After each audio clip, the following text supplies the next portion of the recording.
नमस्कार दोस्तों, सक्षम एकेडमी के यूट्यूब चैनल पर आप सभी का हार्दिक स्वागत है। दोस्तों सभी को शुभकामनाएं, क्योंकि आज हमारे यूकेपीएससी द्वारा एक विज्ञापन जारी किया गया है।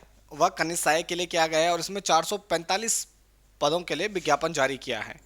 तो 445 पोस्टों के लिए यहाँ पर नया विज्ञापन जारी किया गया है। तो इसमें हम देखते हैं कि क्या इसमें क्वालिफिकेशन रखी गई है और क्या इसकी जो सिलेबस है, क्या क्या इसमें परिवर्तन किए गए हैं। तो सबसे पहले इसके अगर हम इसकी बात करें, विज्ञापन की बात करें, तो सबसे पहले विज्ञापन की बात करें तो जो विज्ञापन है तो यह आज जारी किया गया है। विज्ञापन प्रकाशन की जो तिथि है तो यह 30 तारीख यानी 30 नवंबर 2022 को जारी किया गया है।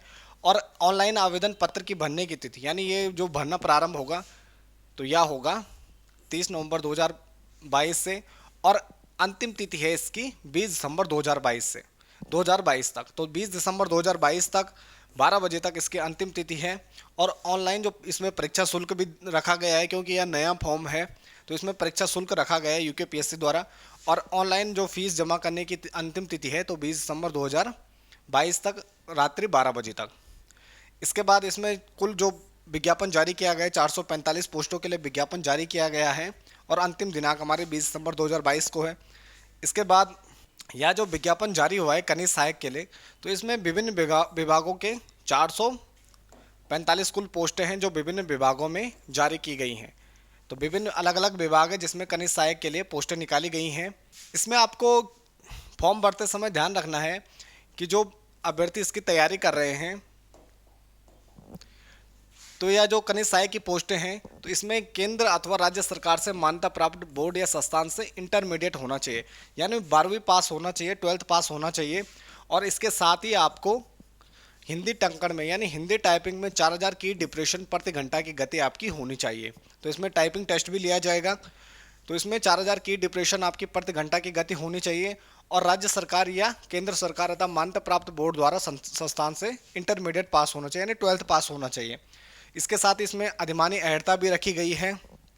प्रादेशिक सेना में न्यूनतम 2 वर्ष के अवधि तक सेवा की हो या राष्ट्रीय कैडेट कोर यानी एनसीसी का क्या है बी प्रमाण पत्र आपने प्राप्त किया हो। तो ये अधिमानी अहर्ताएँ हैं। न्यूनतम 2 वर्ष की अवधि प्रादेशिक सेना में और एनसीसी आपके बी प्रमाण पत्र आपने प्राप्त किया हो, उन्हें वरीयता दी जाएगी। तो इसमें 12th पास यानी जो क्वालिफिकेशन है तो वह रखी गई है, शैक्षिक अर्हता रखी गई है 12वीं पास, और किसी भी स्ट्रीम से यानी साइंस हो या आर्ट हो या कॉमर्स हो, तो किसी भी राज्य सरकार से जो मान्यता प्राप्त बोर्ड या संस्थान है तो 12वीं पास होना चाहिए। और इसमें आपको 4000 की डिप्रेशन प्रति घंटा की गति होनी चाहिए या आपको टाइपिंग आनी चाहिए, हिंदी टाइपिंग। और इसके अलावा आपको जो इसमें परिवहन की विभाग की पोस्टें हैं, इसके अलावा जो परिवहन विभाग की जो पोस्टें हैं तो उसमें कंप्यूटर डाटा एंट्री के लिए प्रति घंटा 8000 की डिप्रेशन से अधिक की विशुद्ध गति रखी गई है। तो आपको ध्यान रखना है, कंप्यूटर पर हिंदी टंकण पर 4000 डिप्रेशन की जो अन्य विभागों की पोस्टें हैं, लेकिन जो परिवहन विभाग की पोस्टें हैं तो उसमें 8000 की डिप्रेशन प्रति घंटा मांगी गई है। और उक्त बिंदु सी हेतु कंप्यूटर में जो डाटा एंट्री के लिए इसमें अंग्रेजी में 8000 की डिप्रेशन प्रति घंटा निर्धारित की गई, यानी जो 8000 की डिप्रेशन प्रति घंटा है तो इसको अंग्रेजी में जो टाइपिंग टेस्ट होगा तो वो अंग्रेजी में होगा। 4000 के लिए या हिंदी टंकण में जो हिंदी में टाइपिंग टेस्ट होगा तो उसमें 4000 की डिप्रेशन प्रति घंटा मांगा गया है। इसके बाद जो कनिष्ठ सहायक की 445 पोस्टें आई हैं तो इसमें न्यूनतम आयु क्या रखी गई है, तो न्यूनतम इसमें जो आयु रखी गई है तो यह रखी गई है 18 वर्ष। और इसके अलावा जो आयु की गणना होगी तो यह होगी 1 जुलाई 2022 से। तो 1 जुलाई 2022 तक क्या है, आप 18 वर्ष आपको न्यूनतम आयु प्राप्त होनी चाहिए और अधिकतम आयु 42 वर्ष से अधिक नहीं होनी चाहिए। तो यानी जो आयु की गणना होगी तो 1 जुलाई 2022 से। इसके बाद इसमें बात करें परीक्षा शुल्क की, तो इसमें यूकेपीएससी द्वारा परीक्षा शुल्क रखा गया है जो कि आपको नेट बैंकिंग या ऑनलाइन डेबिट कार्ड या क्रेडिट कार्ड के माध्यम से जमा करना होगा, यानी इसमें फ़ीस रखी गई है। तो फीस की बात करें इसमें तो फीस इसमें है, तो इसमें जो अनारक्षित यानी जो जनरल कैटेगरी के अभ्यर्थी हैं उनके लिए 150 रखी गई है जो एप्लीकेशन फ़ीस है। और इसमें अन्य जो चार्ज हैं 26.55, तो कुल 176 रुपये उन्हें पे करने होंगे। जो उत्तराखंड EWS वाले हैं तो उनके लिए 176.55 और उत्तराखंड OBC के लिए भी 176.55, बाकी जो उत्तराखंड अनुसूचित जाति से संबंधित हैं यानी एससी हैं तो उनके लिए 86.55 और एसटी के लिए भी 86.55 रुपये रखे गए हैं। और उत्तराखंड में जो दिव्यांग हैं तो उनके लिए 26.55 रुपये इसकी फ़ीस रखी गई है। तो यानी इसमें आपको फ़ीस पे करनी होगी। इसके बाद बात करें कनिष्ठ सहायक का जो परीक्षा होगी तो उसके लिए पाठ्यक्रम क्या होगा। तो इसके पाठ्यक्रम की बात करें यानी सिलेबस की बात करें तो इसमें लिखित परीक्षा होगी वस्तुनिष्ठ प्रकार की, और इसमें जो प्रश्नों की संख्या है तो वह कुल रहेगी 100 प्रश्नों की संख्या होगी, जिसमें सामान्य ज्ञान, सामान्य अध्ययन और सामान्य हिंदी से संबंधित प्रश्नों को पूछा जाएगा। और प्रत्येक प्रश्न क्या होगा, 1 अंक का होगा, और समय क्या है 2 घंटा रखा गया है। और इसके सिलेबस में थोड़ा बहुत क्या है परिवर्तन किया गया है। यानी तो इसके सिलेबस की बात करें तो इसमें जो कनिष्ठ सहायक का पेपर होगा तो इसमें सामान्य ज्ञान और सामान्य अध्ययन से संबंधित जो प्रश्न हैं तो वह अधिकतम 75 अंकों के होंगे, यानी 75 जो अंक होंगे तो यह सामान्य ज्ञान और सामान्य अध्ययन से संबंधित होंगे। तो जिसमें आपको ध्यान रखना है कि सामान्य विज्ञान और कंप्यूटर से संबंधित जो जानकारी होगी तो यह कुल इसमें 15 अंक रखे गए हैं। तो यानी इसमें साइंस भी पूछी जाएगी, यह महत्वपूर्ण है कि साइंस इसमें पूछी जाएगी, विज्ञान पूछा जाएगा, और इसके अलावा कंप्यूटर से संबंधित जो प्रश्न होंगे तो उनकी संख्या होगी 15। तो 15 अंक इससे पूछे जाएंगे। इसके अलावा इसमें भारत का इतिहास तथा भारतीय राष्ट्रीय आंदोलन से संबंधित इसमें 7 अंक क्या है, भारतीय इतिहास और राष्ट्रीय आंदोलन से संबंधित जो चीज़ें हैं तो उनसे संबंधित क्या है 7 अंक रखे गए हैं। इसके बाद भारतीय राज व्यवस्था यानी पॉलिटी, तो पॉलिटी की बात करें तो पॉलिटी यानी भारतीय राज व्यवस्था से इसमें 6 अंक आएंगे। तो 6 नंबर क्या है पॉलिटी से आएंगे। उसके बाद भारत का भूगोल और जननांकी है तो इसमें 7 अंक इससे आएंगे। तो यानी 7 नंबर क्या है उसमें भारत का भूगोल और जनांक से पूछे जाएंगे।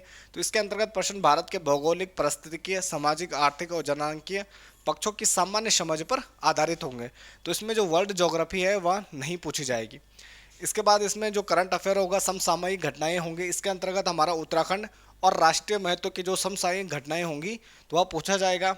इसके अलावा जो यूके हिस्ट्री है, उत्तराखंड का इतिहास है तो यह आएगा इसमें 6 नंबर का।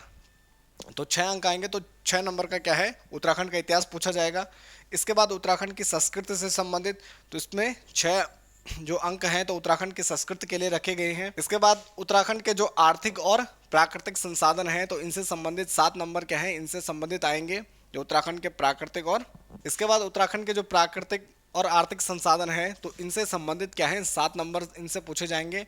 और इसके अलावा जो रीजनिंग है, सामान्य बुद्धि परीक्षण है तो 6 नंबर क्या है इनसे आएंगे। तो 6 अंक क्या है सामान्य बुद्धि यानी रीजनिंग के पोर्शन से आएंगे। तो यहाँ पर आपको ध्यान रखना है कि जो हमारा उत्तराखंड है तो यह 27 नंबर का कुल पूछा जाएगा। और इसके अलावा अगर आप हिंदी की बात करें तो हिंदी यहाँ पर अधिकतम आएगी 25 नंबर की। तो हिंदी जो हमारा कॉमन जो पेपर बनता था अभी तक, जिसमें हमारा उत्तराखंड 40 नंबर का पूछा जाता था, और हिंदी की बात करें हम तो हिंदी हमारी 20 नंबर की पूछी जाती थी।